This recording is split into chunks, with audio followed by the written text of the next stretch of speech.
Section में इन्होंने ये जो क्वेश्चन है, the question is divided into 2 parts. इन्होंने देखो सी से डी तक एक स्ट्रेट लाइन खींची है, डैश डैश डैश सभी को विजिबल है डायग्राम में। तो जो सी से डी तक जो डैश डैश डैश लाइन है, वो dash dash dash line UDL में कन्वर्ट कर लिया इस लोड को, क्योंकि सी बी से लेकर ए डी तक इट इज 30 किलो न्यूटन पर मीटर रन। तो ये सेम है, 30 किलो न्यूटन पर मीटर रन ही है। अब जब आप इसको सी डी ई तक आते हो तो ये कितना है, ये चेंज हो रहा है। कितना चेंज हो रहा है, ये वेरी कर रहा है। अब देखो सी पे ये 0 हो गया, डी ई इसका अमाउंट हो गया। तो इसमें से देखो ए डी विजिबल है, ए डी सभी को दिख रहा है डायग्राम में। तो ए डी तो हमने 30 माइनस कर दिया, तो डी ई अब जो बचा वो 100 किलो न्यूटन पर मीटर रन बचा। तो ये क्वेश्चन इस तरह से है कुछ। तो देखो इसको सॉल्व कैसे किया है इन्होंने।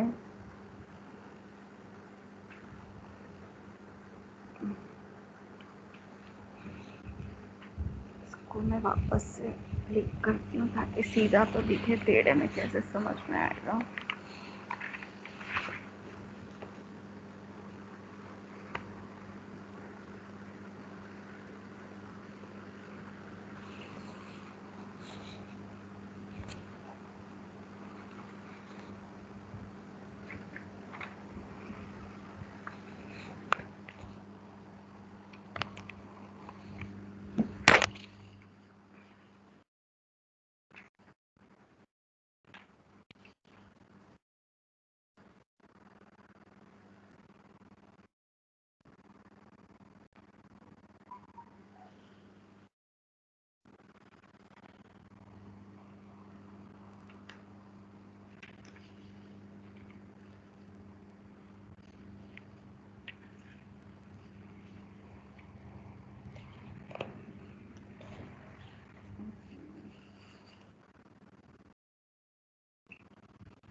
ये देखो अब ये क्वेश्चन क्लियरली विजिबल है। तो इन्होंने क्या किया, इसको दो तरह के लोड में कन्वर्ट कर दिया। नीचे डिस्क्रिप्शन में लिखा भी है, uniformly distributed load UDL of 30 kilo Newton run through out the span of the beam. Through out the span of the beam का मतलब ये है कि सी बी पे और ए डी पे ये 30 किलो न्यूटन है। तो ये 30 किलो न्यूटन पर मीटर रन हो गया। उसके बाद अब ये uniformly increasing triangular load which is 0 at the right and. अब देखो ये मैं जो क्वेश्चन आपसे कह रही थी कि एक अब यहाँ पे यूनिफॉर्मली वेरिंग ट्राइंगुलर लोड हो गया जिसकी इंटेंसिटी सी पर 0 है और डी ई पे मैक्सिमम है। तो ये मैंने आपको जैसे बताया था, ये डी ई 100 हो गया और सी ए डी आपका 30 हो गया। अब देखो इसमें सबसे पहले, अब हमेशा क्वेश्चन सॉल्व आप देख रहे हैं, सॉल्व कर रहे हैं, तो आपको रिएक्शन निकालना पड़ता है। तो इसमें भी रिएक्शन निकालिए, R A plus R B. R A plus R B कितना होगा, 30 किलो न्यूटन का लोड है जो कि पूरे स्पान पे लग रहा है। पूरा स्पान कितना है इसका, 4 मीटर का है, तो 30 इंटू 4। अब देखो यहाँ पे ट्राइंगल का फॉर्मूला लग गया, +1/2 बेस इज 4 और जो हाइट है वो 100 है, तो ये टोटल लोड हो गया 320 किलो न्यूटन का। तो R A plus R B is 320 kilonewton. अब इस क्वेश्चन में आर बी निकाली है, आर बी निकाली है तो हमने मूवमेंट ए पॉइंट पे निकाला है, तो आर बी है और मूवमेंट ए पॉइंट पे है। तो क्या तरीका होगा, सबसे पहले तो आपको यूडीएल लेना है। 30 किलो न्यूटन का लोड है, 4 मीटर स्पान में लग रहा है, इसकी सी जी 4/2 पे लाई करेगी, तो ये यूडीएल के लिए हो गया। अब ट्राइंगुलर लोडिंग का पहले area, area is 1/2 multiplied by 4 into 100। अब ये देखो इसका सी जी लाई करेगा 1/3, तो ये 4/3 हो गया। तो ये लोडिंग आई 126.67 और ये वाली लोडिंग आई आर ए आई 193.3। तो इस तरह आर ए और आर बी निकाल लिया।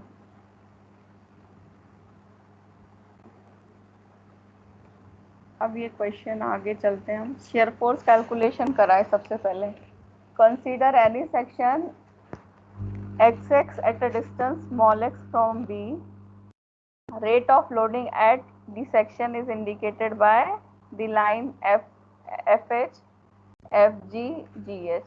कौन सा FH FG GH जिसकी बात कर रहे हैं देखते हैं। ये देखो इन्होंने क्या किया है, एक सेक्शन कंसीडर कर लिया XX है ना, और एफ जी और एच दिख रहा होगा आपको, कौन सा पॉइंट है, बॉटम जो टच हो रहा है स्पान से वो एफ पॉइंट है, जो 30 किलो न्यूटन वाली लाइन में पॉइंट आ रहा है वो जी है, और जो ट्राइंगुलर लोडिंग की लाइन पे ईसी पे पॉइंट आ रहा है वो एच है। तो ये एफ जी एच ये पॉइंट है। तो इस तरह देखो यहाँ दो ट्राइंगल बन गए। कौन कौन से ट्राइंगल बन गए, एक सी जी एच और एक सी डी ई, दो तरह के ट्राइंगल बन गए यहाँ पे भी। तो ये क्वेश्चन क्या कह रहा है, ये क्वेश्चन भी कह रहा है कि दो तरह के ट्राइंगल है, एक तो सी डी ई ट्राइंगल है और सी जी एच ट्राइंगल है। तो सिमिलर ट्राइंगल के फॉर्मूले है G H upon G C is equal to D E upon D C हो गया। जी एच अपॉन जी सी, ये देखो जी एच कौन सा, ये जी एच अपॉन जी सी, ये पॉइंट है सी, तो जी एच अपॉन जी सी ये वाले ट्राइंगल के लिए is equal to D E upon D C, ये बड़े वाले ट्राइंगल का D E upon D C आ गया। तो G H is equal to D E into G C into upon D C. तो डी ई का अमाउंट 100 है, अभी अपन ने देखा। जी सी जो है एक्स डिस्टेंस पे है तो वो एक्स, और डी सी 4 है तो 4, तो ये जी एच हो गया आपका 25x। अब rate of loading at X कितनी होगी, 30 किलो न्यूटन का लोड प्लस 25 इंटू एक्स। तो शेयर फोर्स निकालेंगे आप एस एक्स पे, तो कितना होगा 126.67 reaction minus load B C G F plus load C G F, मतलब एक रेक्टेंगल का लोड और एक ट्राइंगल का लोड।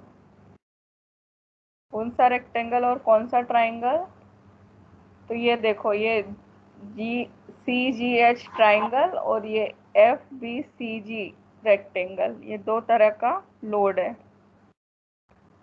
तो ये आपका हो गया लोड 126 लोड निकालने के लिए क्या किया, load B C G F 30 into X U D L multiplied by X plus 1/2 into X, और जी एच आपका 25x है, तो ये आपने as it is 25x put कर दिया।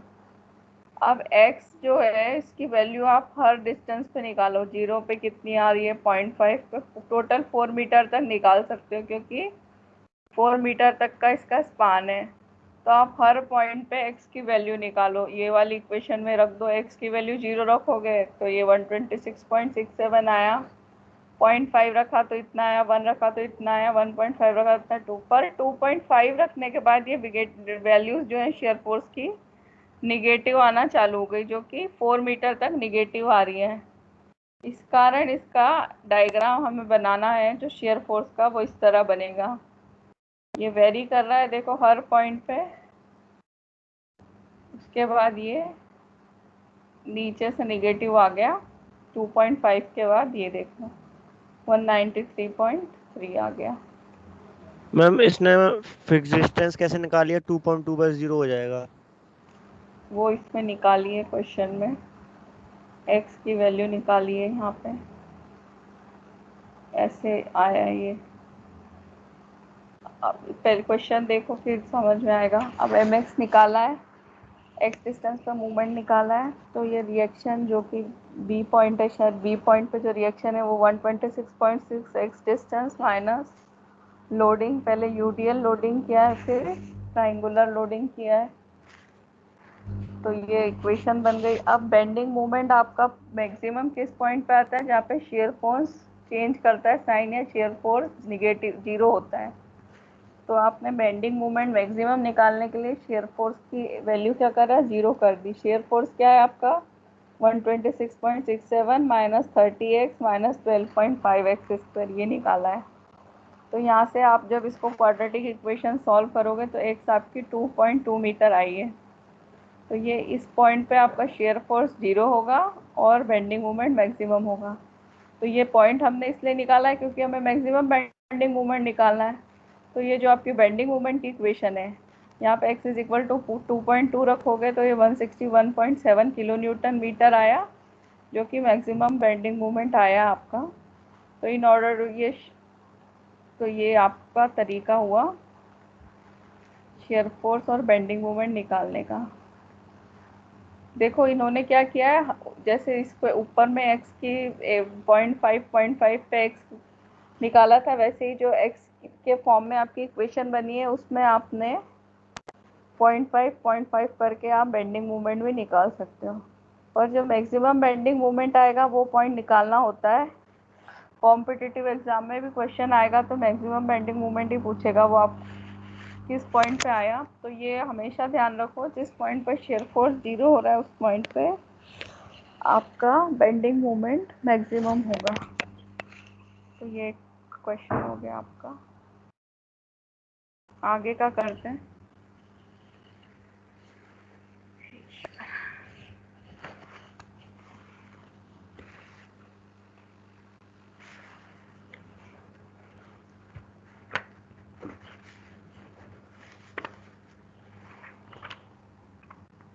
अब तुम्हारा डाउट सॉल्व हो गया होगा। क्या नाम है, कौन है वो?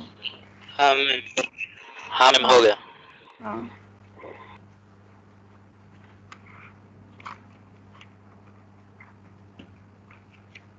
थोड़ा सा प्रैक्टिस करो। और मैं जो क्वेश्चन दे रही हूँ मतलब ये बुक के ही क्वेश्चन है, पहले मैं एक्सप्लेन कर देती हूँ, तुम घर पे भी इनको सॉल्व किया करो, नोट्स बना लो, जो करना है करो, ये बहुत हेल्पफुल रहेंगे आपको एग्ज़ाम में। तो अब आपको मैंने क्वेश्चन समझाया, देखो ये थोड़ा जो डिफरेंट नेचर के क्वेश्चन थे ना वो मैंने आपको समझाए हैं। अभी ये क्वेश्चन आपको आ गया समझ में। अब मैं एक क्वेश्चन और ले लेती हूँ। पहले तो सिंपल क्वेश्चन करना कि भाई सिंपल क्वेश्चन है तो अपने को करना आना चाहिए, फिर थोड़ा सा अपना लेवल धीरे से बढ़ाना। अब ये वाला क्वेश्चन भी अच्छा है।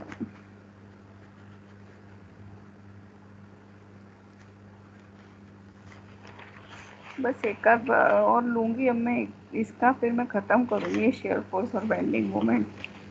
अगला यूनिट लूँगी, एक आध लेक्चर और लूँगी इसका। आज पढ़ा देती हूँ, इसके बाद एक आध और लूँगी बस।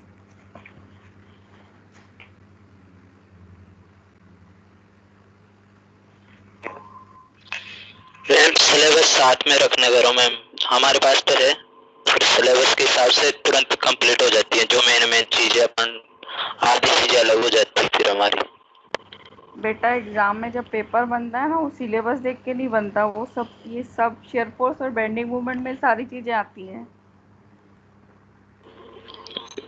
यस मैम, तो पर तुम मैम डेली वो इसलिए बोल रहा हूँ, क्योंकि उसमें है ना जैसे टॉपिक वाइज होते हैं, तो आपने जैसे एक टॉपिक मतलब 2 क्वेश्चन करवा दिए एक टॉपिक के, तो बचे क्वेश्चन हम कर लेंगे, जो भी डाउट हो गया आपसे पूछ लेंगे, तो इससे मतलब तुरंत हो जाएगा हमारा जो टॉपिक कवर भी। कर लोगे, पर मुझे जो लग रहा है इम्पोर्टेंट वो तो मुझे कराना ही पड़ेगा ना। Yes ma'am.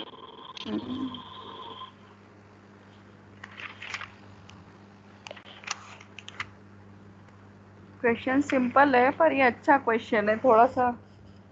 मैं इसको शेयर कर रही हूँ ग्रुप में, इसको करते हैं। अच्छा इसलिए है कि एग्ज़ाम में आएगा तो कर पाओ आप लोग।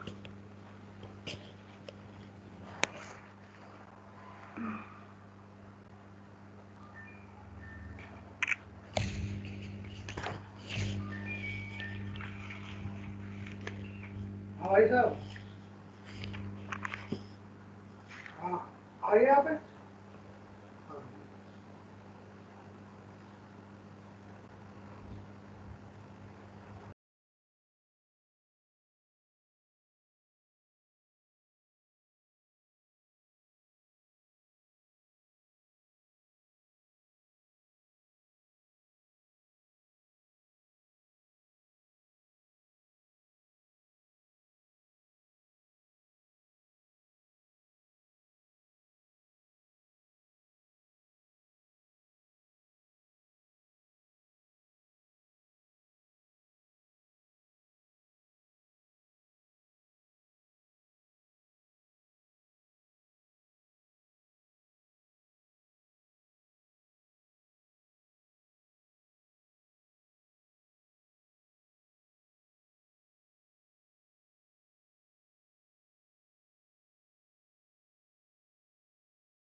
मैम आपका माइक म्यूट मैम हो रखा माइक है। म्यूट है।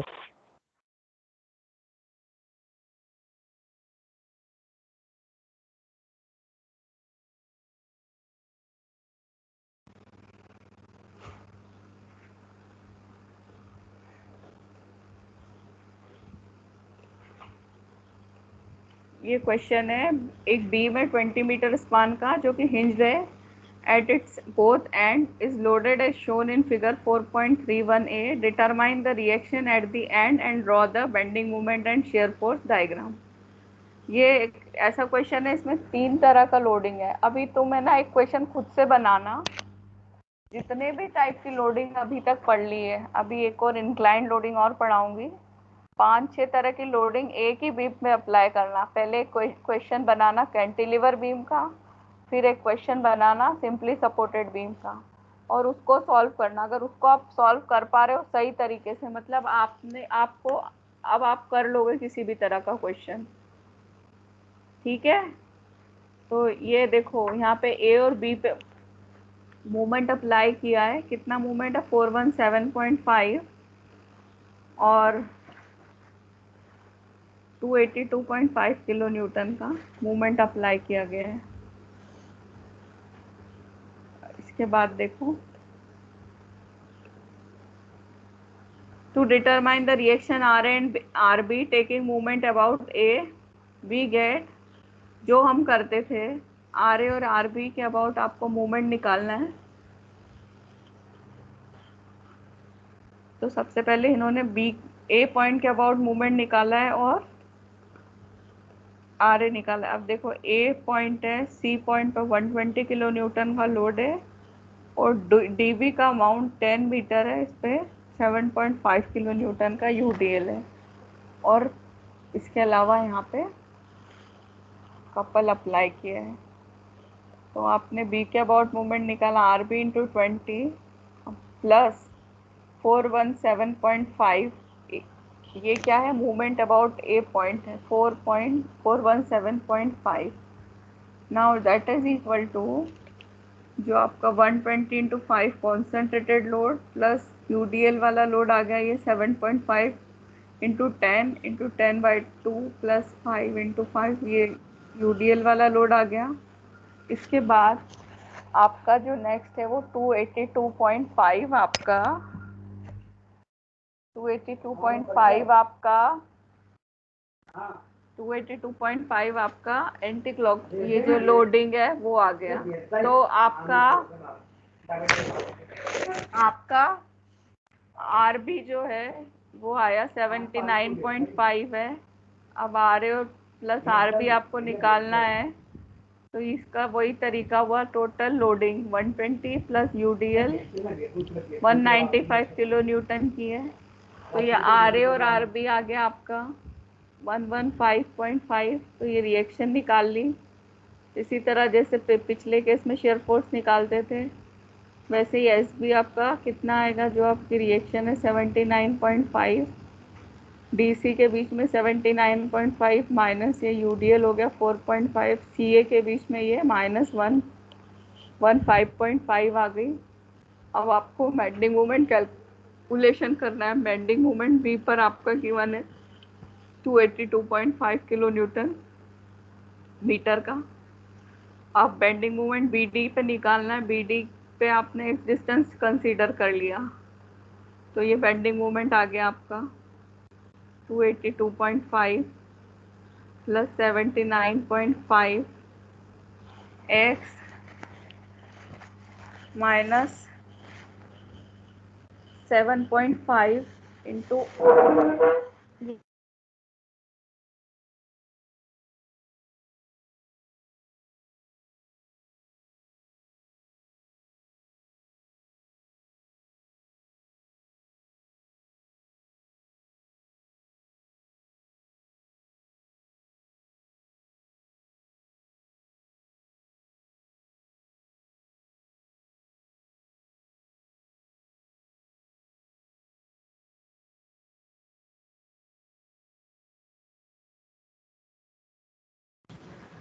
माइक म्यूट हो गया।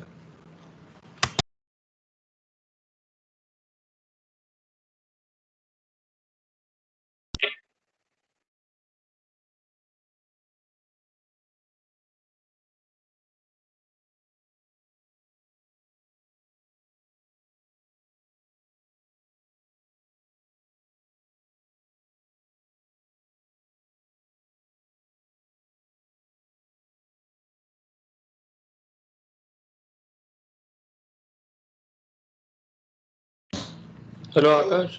हाँ